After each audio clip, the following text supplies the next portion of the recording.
Welcome to MMC news.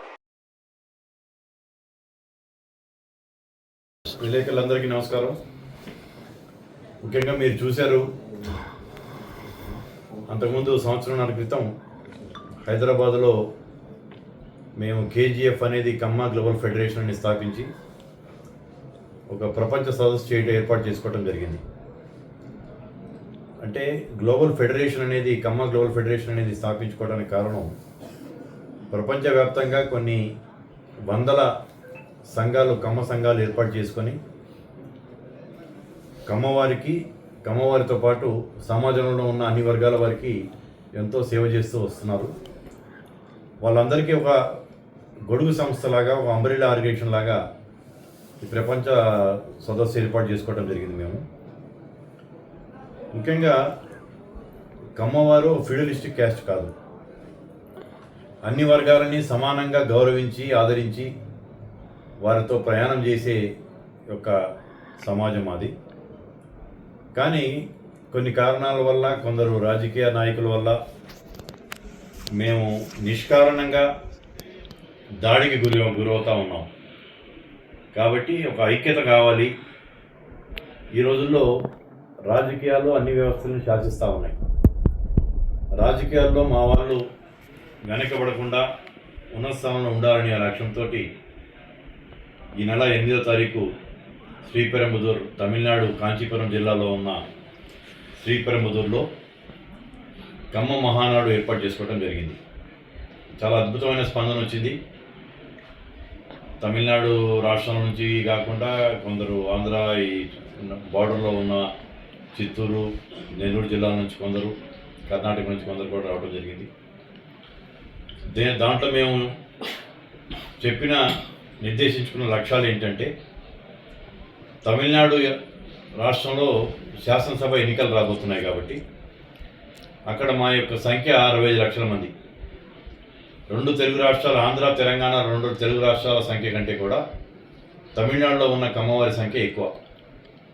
కాబట్టి మాకు కనీసం 30 మంది ఎమ్మెల్యేలు కావాలి, ఉప ముఖ్యమంత్రి కావాలి అనే ఒక దాంతో, ఎవరైతే మాకు రాజకీయంగా ఏ రాజకీయ పార్టీ అయితే, ఈ కేజీఎఫ్ అనేది ఏ రాజకీయ పార్టీకి అనుకూలం కాదు, ఎవరైతే మాకు ఎక్కువ సీట్లు ఇచ్చేసి మాకు ఎక్కువ గౌరవించి ఆదరిస్తారో వారికి మేము మా యొక్క ఓట్లు ఇవ్వడానికి తర్వాత నిర్ణయించుకుంటాం అనే దాని మీద కూడా చెప్పడం జరిగింది.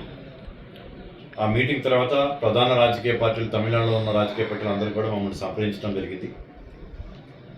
మాకు ఆల్రెడీ 12 మంది ఎమ్మెల్యేలు ఉన్నారు. ఇప్పుడు ఈసారి మేమున్న దాన్ని బట్టి 30 మంది ఎమ్మెల్యేలు అవుతారని చెప్పేసి భావిస్తూ ఉన్నాం. ముఖ్యంగా కమ్మవారు అనగానే చాలామంది అనుకుంటుంటారు సమాజంలో ఉన్నత స్థానంలో ఉన్నవారు అని చెప్పేసి అనుకుంటూ ఉంటారు. అది తప్పు. ఎక్కువ మంది కమ్మవారు మధ్యతరగతి, దిగువ మధ్యతరగతిలో కూడా ఉన్నారు. కొందరు దారిద్ర్య రేఖ కంటే దిగువన కూడా ఉన్నారు. వారందరికీ చేయూతనిచ్చి సమాజంలో వాళ్ళకి ఒక గౌరవప్రదమైన స్థానం కల్పించడానికి ఈ కేజీఎఫ్ నిరంతరం కృషి చేస్తూ ఉంటుంది. దీనిలో భాగంగా రాబోయే రోజుల్లో రాజకీయ రంగంలో వాళ్ళని ఎంకరేజ్ చేసుకుంటూనే పేద విద్యార్థులకి, తెలివైన వాళ్ళందరికీ కూడా విద్యా వైద్యంలో కూడా సహకారం అందించుకుంటూ ఐఏఎస్, ఐపీఎస్ కూడా కమ్మవారు చాలామంది ఉండాలి అనే లక్ష్యంతో కూడా కేజీఎఫ్ ముందుకు వెళ్తూ ఉంటుంది. ఈ తమిళనాడు సక్సెస్ తర్వాత ఈ రోజుల్లో హైదరాబాద్ నగరంలో అత్యధికులు కమ్మవారు. ఒక సింగిల్ లార్జెస్ట్ క్యాస్ట్ ఏదైతే ఉందంటే అది కమ్మవారి సంఖ్య. హైదరాబాద్ మేయర్ కూడా మాకు కావాలి అనేది కూడా డిమాండ్ చేస్తూ ఉన్నాం. అడగంది అమ్మాయిని అన్నం పెట్టదు, మా సంఖ్య ఇది అని చెప్పి చూపించి ఈరోజు ఢిల్లీలో ఒక కొత్త నినాదం ఉంది, ఎవరికెంత సంఖ్యాబలమో వారికెంత భాగస్వామ్యం ఉండాలి అనేది. మా సంఖ్యాబలం ఇది. ఒక కమ్మవారు అంటే కనీసం ఒక 10 మందిని ప్రభావితం చేసి తనతో పాటు తీసుకెళ్ళి ప్రభావితం చేయగలిగిన కులం కాబట్టి భారతదేశ వ్యాప్తంగా 2,10,00,000 మంది కమ్మవారు ఉంటారు. 1.5% భారతదేశ జనాభాలో. దక్షిణాదిలో ఉన్న 4 రాష్ట్రాల్లో మా సంఖ్య అధికం. రాజకీయాల్లో ఏ ప్రభుత్వం రావాలన్నా శాసించే స్థాయిలో అమ్మవారు ఉన్నారు. కాబట్టి మా యొక్క వీళ్ళందరూ ఐక్యతతో పాటు సమాజానికి ఆల్రెడీ ఎంతో చేశాం మేము. ప్రభుత్వాలు ప్రభుత్వ రంగ సంస్థలు కల్పించిన ఉద్యోగాల కంటే కూడా కమ్మవారు కల్పించిన ఉద్యోగాలు ఎక్కువ.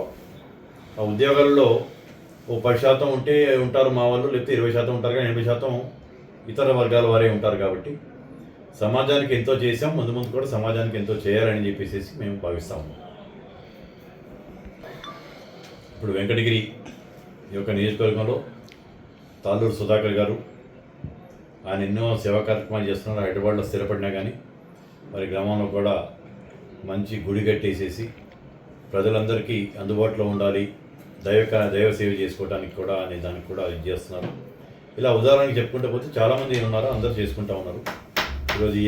ఈరోజు మా యొక్క మిత్రుడు మురళి గారి వాళ్ళ ఇంట్లో వివాహ సందర్భంగా ఇక్కడ రావడం జరిగింది. ఈరోజు సాయంత్రం వివాహం అటెండ్ అయిపోయి రేపటి నుంచి మళ్ళీ వెళ్ళిపోతాం.